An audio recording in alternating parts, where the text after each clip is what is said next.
ஒவ்வொரு வாரமும் வரும் புது படங்களோட பட்டியலில் இந்த படமும் சேர்ந்துருக்கு. அதாங்க கொட்டுக்காளி. எஸ், நம்ம வீப்ளே மூவி டைமில் கொட்டுக்காளி படத்தை பற்றி நம்ம பார்க்க போகிறோம். லைக் பண்ணுங்கள், ஷேர் பண்ணுங்கள், சப்ஸ்கிரைப் பண்ணுங்கள். சூரி, அண்ணாபென் இவங்களோட நடிப்பில் வெளிவந்த படம் தாங்க கொட்டுக்காளி.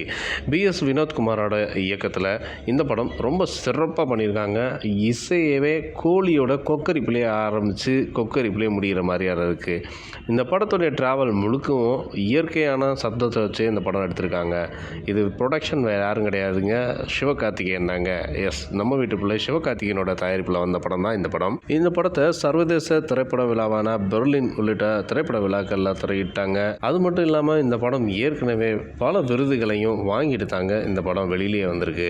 இந்த படத்தில் சூரி, அண்ணாபென் இவங்களை தவிர மீதி எல்லாமே அந்த கிராமத்தில் உள்ள மக்களை வச்சு நடிப்பில் செம்மையாக பின்னி எடுத்திருக்காரு இயக்குனர். இப்படி ஒரு இயக்குனரை பார்க்கவே முடியாதுன்ற மாதிரி. ஏன்னா இதுவரையும் சாதித்த இயக்குனர்கள் நிறைய பேருக்கு இவருடைய இயக்கம் வேற லெவலில் இருக்கிறத பார்த்துட்டு எல்லாருமே ஆச்சரியப்பட்டிருக்காங்க. இப்படியெல்லாம் படம் எடுக்க முடியுமாப்பா அப்படின்ற அளவுக்கு இந்த படத்துடைய விமர்சனமே உண்மையிலேயே விமர்சனத்துக்கு உள்ளாச்சுன்னே சொல்லலாம். ஏன்னா சில சமூகத்துக்கு இடையில் நடக்கக்கூடிய பிரச்சனையும் அந்த கிராமத்தில் இருக்கக்கூடிய உயர்ந்த ஜாதி, தாழ்ந்த ஜாதி இப்படின்ற ஒரு சில கோட்பாடுகளையும் வச்சு இதில் காலேஜ்லேயும் ஸ்கூல்லேயும் நடக்கக்கூடிய விஷயத்தை தத்ரூபமாக காமிச்சிருக்காரு இயக்குனர். சேவலின் கொக்கரக்கோ சத்தத்தையும் அதை மட்டுமே வச்சு இந்த படம் முழுக்க ட்ராவல் பண்ணியிருக்கிறதெல்லாம் பெரிய விஷயம். இதெல்லாம் சாத்தியமான விஷயமே இல்லைன்றதை காட்டணும்.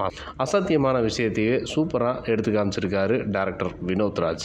இவ்வளோ சின்ன வயசில் இவ்வளோ திறமையா அப்படின்ற அளவுக்கு நேர்த்தியாக கொடுத்துருக்காரு. இந்த சமூகத்துக்கு சொல்ல வேண்டிய கருத்துக்கள் என்ன அப்படின்றத ஒரு சீன்லேயும் சூப்பராக சொல்லியிருக்காரு. சில இடங்கள்லாம் டயலாக்கே தேவைப்பட்டிருக்காது, அந்த மாதிரி சூப்பராக சொல்லியிருக்காரு.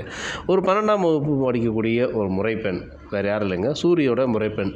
இதில் திருமணம் செஞ்சுக்கிறதுக்காக அந்த பாண்டின்ற கேரக்டர் தான் சூரி வராரு.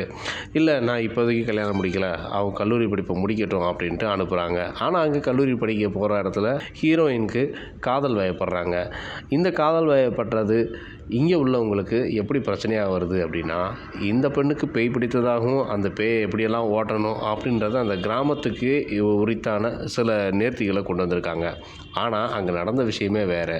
அந்த பெண்ணுக்கு காதல் வயப்பட்டிருக்கு, ஆனால் அது எந்த சமூகத்துக்குள்ளே நடந்திருக்கு அப்படின்றது தான் இந்த கதையுடைய நகர்வே இருக்குது.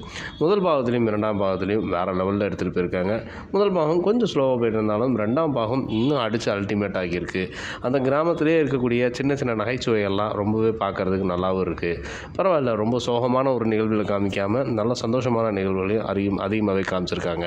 சூரிய அவர்களும் சரி, அவர் குடும்பமும் இந்த பெண்ணுக்கு பிடித்த பேயை ஓட்டிட்டாங்களா இல்லையா, இந்த குடும்பமே சாமியார் ஒருவர்கிட்ட போகிறாங்க.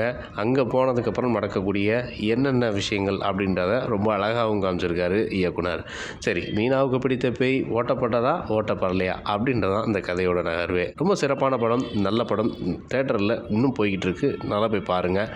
அண்ட் இந்த படத்துக்கு 10க்கு ஒரு 9.5 மார்க் கொடுக்கலாங்க. எஸ், ரேட்டிங்கில் நல்லாவே இருக்குது. இந்த படத்தை நீங்கள் போய் பார்த்துட்டு அதுக்கான ஒவ்வொரு கமெண்ட்டையும் என்ன மாதிரி இருந்துச்சு, உங்களுக்கு இந்த படம் பிடிச்சதா பிடிக்கலையா அப்படின்றதையும் நீங்கள் சொல்லலாம். மறக்காம வீப்ளே மூவி டைமுக்கு லைக் பண்ணுங்கள், ஷேர் பண்ணுங்கள், சப்ஸ்கிரைப் பண்ணுங்கள்.